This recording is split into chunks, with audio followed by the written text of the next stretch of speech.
Oke, halo semuanya. Jadi hari ini kita akan membahas tentang Global Strategy Management dan kita mengambil perusahaan yaitu Yakult. Jadi hari ini kita akan membahas tentang strategi Yakult dan beberapa analisis yang akan dijelaskan dalam video ini. Jadi stay tune terus ya. Oke, sebelum lanjut ke materi yang lebih seru lagi, aku akan sedikit mengutip tentang definisi strategi itu apa. Jadi mengutip dari Fred and David, manajemen strategi itu adalah seni dan ilmu dalam merumuskan, mengimplementasi dan mengevaluasi keputusan lintas fungsi yang memungkinkan untuk organisasi mencapai tujuan. Selanjutnya saya akan membacakan profil singkat dari Yakult. Jadi Yakult Honsha Co Limited didirikan di Jepang pada tahun 1935 dan di Indonesia sendiri Yakult ini beroperasi melalui PT Yakult Indonesia Persada dengan model penjualan langsung yang khas yaitu Yakult Lady, dan produk utamanya sendiri adalah minuman probiotik yang mengandung bakteri Lactobacillus cereus rota strain. Untuk analisis yang pertama kita akan menganalisis makro lingkungan atau PESTEL. Jadi analisis PESTEL ini digunakan untuk memahami faktor eksternal yang mempengaruhi operasional Yakult Indonesia. Yang pertama ada politik dan legal. Politik dan legal ini adalah dukungan pemerintah terhadap investasi MEMIN atau regulasi ketat BPOM dan kewajiban sertifikasi halal. Yang kedua ada ekonomi. Pertumbuhan kelas menengah meningkatkan pengeluaran untuk kesehatan. Namun, inflasi mempengaruhi biaya bahan baku susu. Yang ketiga ini adalah sosial, yaitu adalah salah satu kesadaran kesehatan meningkat pada pasca pandemi dan kepercayaan tinggi pada pemasaran word to mouth. Kemudian yang keempat ada teknologi. Kemajuan logistik rantai dingin atau cold chain dan ekspansi e-commerce di sektor FMCG. Dan yang terakhir ada lingkungan, yaitu adalah tekanan terhadap limbah plastik botol kecil dan kebutuhan akan kemasan yang berkelanjutan. Jadi yang selanjutnya analisis SWOT. Jadi SWOT ini digunakan untuk menganalisis evaluasi posisi kompetitif perusahaan. SWOT itu meliputi strength, weakness, opportunity, dan threat. Strength yang pertama, Yakult itu adalah produk global yang kuat. Mereka punya strain probiotik yang teruji secara ilmiah, model yang didistribusikan langsung, yang personal dan dengan harga yang terjangkau. Yang kedua ada weakness. Variasi produk dari Yakult itu sangat terbatas dan ketergantungan tinggi pada satu produk inti dan pemasaran digital yang kurang agresif. Opportunity mereka biasanya menarget pasar Gen Z yang satu dengan kesehatan, yang diversifikasi produk dalam tanda kurung rendah gula atau nabati dan saluran distribusi digital. Yang terakhir ada trade, persaingan dari merek-merek lain, lalu pengetahuan tentang regulasi kandungan gula dan pergeseran tren ke minuman kesehatan alternatif lain seperti kombucha yang sedang viral belakangan tahun ini. Selanjutnya adalah kita mau menganalisis tentang Yakult menggunakan analisis Porter's 5 Force. Nah, intinya kita ini mau lihat seberapa kuat sih benteng bisnis Yakult di tengah persaingan sekarang ini gitu. Terus kita punya 5 poin utama. Yang pertama itu adalah tentang ancaman pendatang baru. Nah, levelnya itu adalah sedang. Kayak seberapa gampang sih orang bikin bisnis baru kayak Yakult gitu loh. Dan jawabannya adalah sedang. Kalau kita ngomongin cuma soal modal atau uang buat bikin pabrik, mungkin itu masih possible dan banyak yang bisa. Tetapi tantangan yang terberatnya adalah bagaimana kita memberikan bisa memiliki kepercayaan. Kita punya kepercayaan dari konsumennya itu loh. Kita tahu kan kalau Yakult itu soal bakteri baik. Nah, itu juga yang buat nggak gampang buat orang-orang itu percaya sama bakteri dari merek yang baru. Nah, plus sistem distribusinya seperti kayak Yakult Lady itu susah ditiru dalam waktu yang singkat. Terus poin yang kedua adalah kekuatan pemasok. Nah, gimana sih posisi penjual bahan baku yaitu susu ke Yakult? Nah, itu levelnya ada di rendah ke sedang, jadi aman-aman saja gitu loh. Penjual susu itu banyak banget ya, dan Yakult itu punya banyak pilihan juga. Tapi karena Yakult punya standar kualitas dan jenis bakteri yang khusus, mereka ini nggak bisa asal pilih supplier buat produknya mereka. Nah, ini juga yang membuat hubungan mereka jadi saling membutuhkan, saling menguntungkan. Kemudian poin yang ketiga adalah kekuatan pembeli atau konsumen. Nah, itu tentang seberapa kuat sih pengaruh kita sebagai pembeli, dan itu ada di level sedang. Jadi lumayan kuat gitu ya, pengaruh antara pembeli kita sebagai pembeli. Nah, kemudian jujur saja kalau kita mau ganti minuman mungkin gampang sekali kan ya, nggak ada denda atau mungkin nggak ada tambahan, atau tambahan itu kayak biaya tambahan kalau kita besok nggak minum Yakult lagi kan. Jadi kayak ya udah, kalau mau ganti itu juga rasanya bisa aja. Tapi hebatnya Yakult ini, mereka punya loyalitas merek yang kuat. Jadi banyak orang yang udah setia dan merasa kalau minum Yakult itu harus, dan kalau nggak minum rasanya jadi kurang, kayak harinya kayak kurang, jadi harus minum Yakult gitu loh. Ini yang bikin konsumen nggak gampang kabur akhirnya. Kemudian poin yang keempat adalah ancaman produk pengganti. Nah, ini bahaya utama buat Yakult sendiri.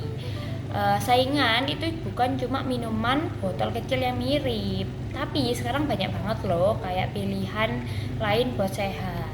Ada yogurt kayak merek-merek yang kita kenal sekarang kayak yang C itu dan kawan-kawan. Kemudian ada kombucha, ada suplemen vitamin, sampai tes kesehatan. Nah, karena pilihannya makin banyak, Yakult ini harus bekerja keras supaya orang-orang lebih milih produk mereka dibanding produk kesehatan yang lainnya. Jadi bisa dibilang ancamannya ini cukup tinggi buat Yakult. Kemudian yang terakhir adalah persaingan antar kompetitor. Nah, gimana perang di pasar minuman itu? Seperti yang kita tahu itu sudah cukup ramai dan padat ya. Nah, kayak sama di rak supermarket aja itu kayak yang terbatas minumannya tuh semua jenis minuman isinya. Nah, untungnya di bisnis Yakult ini nggak ada perang harga yang terlalu gila-gilaan gitu loh. Fokusnya mereka adalah untuk sekarang ini bukan tentang murah-murahan, tapi adu kekuatan nama besar. Nah,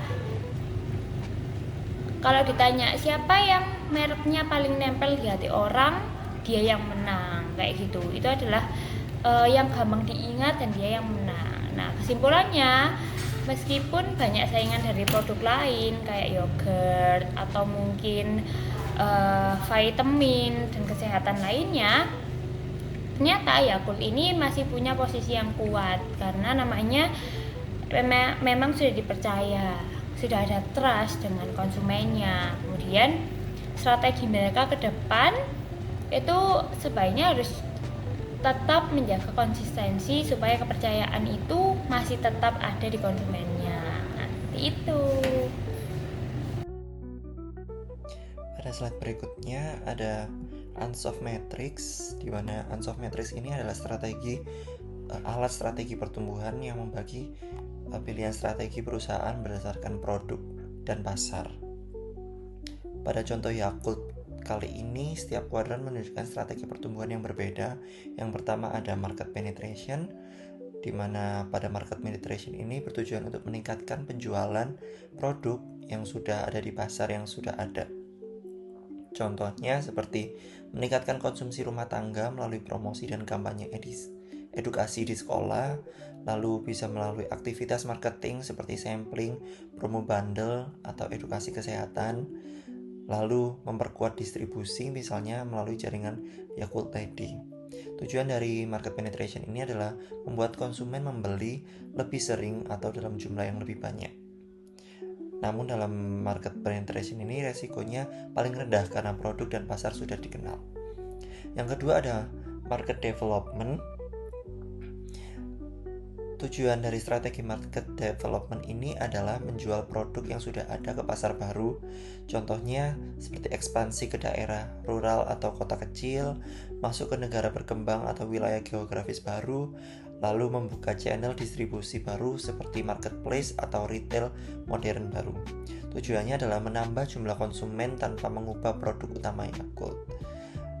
Pada market development ini resikonya sedang karena pasar baru belum tentu memiliki kebiasaan konsumsi yang sama. Lalu yang ketiga ada product development.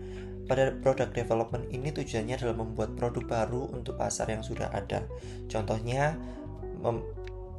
pada Yakult adalah versi rendah gula atau low sugar, ukuran kemasan yang lebih besar, varian minuman fungsional lain yang masih berkaitan dengan kesehatan pencernaan.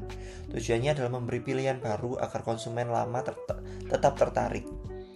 Namun pada product development ini resikonya lebih tinggi karena membutuhkan inovasi produk dan konsumen mungkin belum tentu akan menerimanya.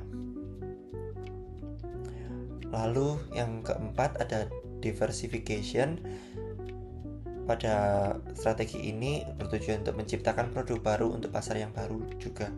Contohnya seperti masuk ke functional snacks atau probiotic supplements, mengembangkan kategori makanan atau minuman kesehatan lain di luar minuman probiotik. Tujuannya adalah membuka sumber pendapatan baru dan kesempatan yang lebih baru lagi.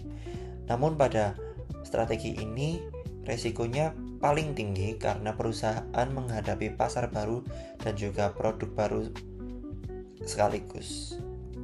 Lalu selanjutnya ada ERRC framework, di mana alat ini adalah alat dalam Blue Ocean Strategy yang digunakan untuk menciptakan nilai baru dengan 4 tindakan utama, yaitu pertama eliminate, reduce, raise, and create. Pada contoh strategi Yakult, penerapan ERRC dapat dijelaskan sebagai berikut. Yang pertama, eliminate atau menghilangkan faktor yang dianggap tidak memberikan nilai signifikan bagi konsumen agar perusahaan lebih efisien. Contohnya adalah portofolio produk yang terlalu kompleks seperti Yakult mempertahankan konsep produk yang sederhana agar mudah dikenali konsumen. Lalu celebrity endorsement yang mahal, menghindari hal ini agar biaya promosi itu tetap bisa ditekan dan lebih berfokus pada edukasi kesehatan. Yang kedua ada reduce atau mengurangi faktor. Pada strategi ini, pada reduce ini itu bertujuan untuk mengurangi faktor yang berlebihan namun masih tetap dipertahankan dalam level tertentu. Contohnya adalah ketergantungan pada penjualan door-to-door tradisional. Walaupun sistem ini masih penting, perlu dikurangi dengan menambah kanal distribusi modern. Lalu juga kadar gula. Yang kedua, kadar gula dikurangi untuk menyesuaikan dengan tren konsumen yang semakin sadar kesehatan. Lalu yang ketiga ada raise atau meningkatkan faktor yang memberikan nilai lebih bagi konsumen dibandingkan standar industri. Contohnya branding berbasis kredibilitas ilmiah, yaitu menekankan manfaat probiotik dan penelitian kesehatan. Lalu ada komitmen keberlanjutan dengan penggunaan kemasan dan proses produksi yang lebih ramah lingkungan. Juga ada digital engagement, meningkatkan interaksi dengan konsumen melalui media sosial dan platform digital. Lalu yang keempat ada create atau menciptakan. Contohnya adalah model langganan digital untuk pengiriman rutin produk. Lalu ada kemasan ramah lingkungan yang lebih inovatif. Lalu juga kampanye edukasi kesehatan untuk Gen Z agar membangun kesadaran konsumsi probiotik sejak usia muda.